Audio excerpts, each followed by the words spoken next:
खत्म कर दी। हमारे देश में भी एक ठग घूम रहा है आजकल, वो गुजरात और हिमाचल में घूम रहा है, क्योंकि दो राज्यों के लोगों को वो बेवकूफ़ बना चुका है।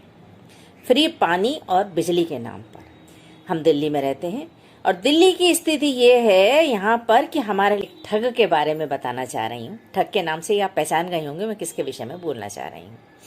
रशिया में 1917 की बात है, जब लेनिन नाम का एक ठग आया था।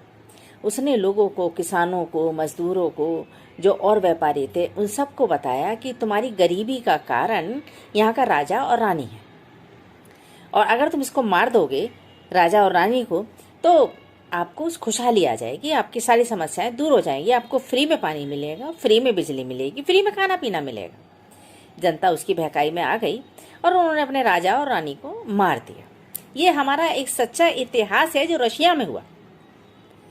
और उसके बाद जिसने भी, जब वो चीज़ें नहीं मिली तो उसका विरोध हुआ, और ये कहकर उनको मार दिया गया, ये किनारे लगा दिया गया कि ये सब उस राजा के वफादार थे, इसलिए इनको मारा गया। करते करते ऐसा हुआ कि वहां की आधी आबादी उस लेनिन नामक ठग ने खत्म कर दी। हमारे देश में भी एक ठग घूम रहा है आजकल, वो गुजरात और हिमाचल में घूम रहा है, क्योंकि दो राज्यों के लोगों को वो बेवकूफ़ बना चुका है।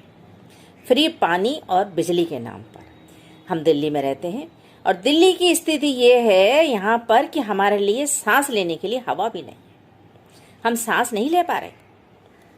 जिस कारण से मैं ये वीडियो बनाने को मजबूर हुई कि मैं आप लोग वोट देने जा रहे हैं, आपसे किसी को भी वोट दें, इस ठग से बचकर रहें।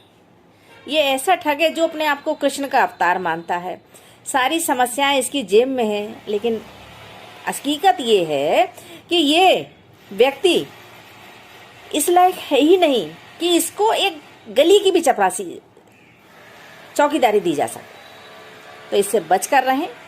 कुछ फ्री में नहीं मिलेगा, सिवाय आपकी जो नदी है, जो नदी तट है, उसको देखो और यमुना को आकर देखो आप, तो आपको अंतर दोनों में पता लगेगा, दिल्ली में क्या है और आपके गुजरात में क्या है।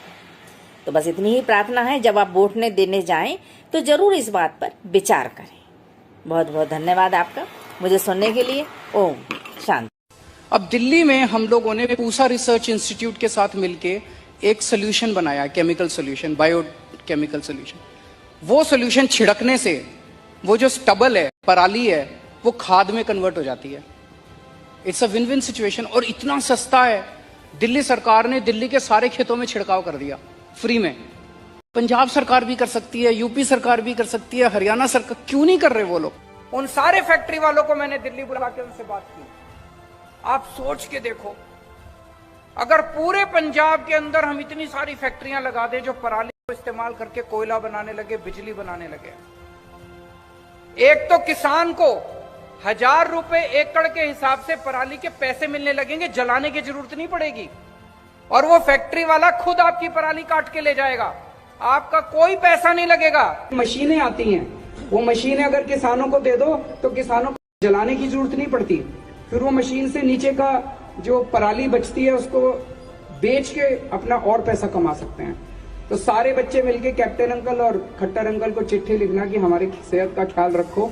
नंबर 2, पंजाब के अंदर मैं कई लोगों से मिला हूं, कई सारी फैक्ट्रियां, कुछ फैक्ट्रियां भी लगी हैं जो पराली से कोयला बना रही हैं। एनटीपीसी सारा कोयला खरीदने को तैयार है। तो पंजाब सरकार क्यों नहीं इसको प्रमोट करती कि पराली, किसान को पैसा मिलेगा पराली का, वो क्यों जलाएगा? फिर हम मारो मुझे, मारो मुझे, मारो।